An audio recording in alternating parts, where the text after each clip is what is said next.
There was nobody from my class was in my Habanim group, so there was really except that, we all had the same underlying philosophy. So I remember I was very shocked when I was about 16. My parents at this time were long since separated. My father took me to some resort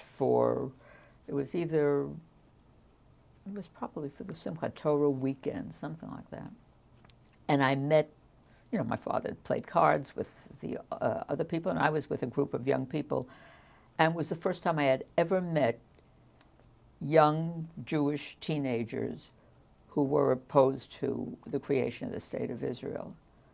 And it was shocking to me. I spent the whole weekend arguing with them, and then when I would come back very upset and talk to my father, crying about how could they feel that way,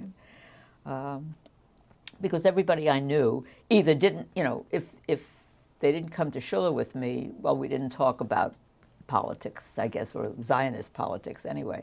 But everybody in my shul, I had friends there. And in my Habanim group, we all were on the same wavelength. So I didn't realize that there were Jewish people, who didn't believe in, Israel being created.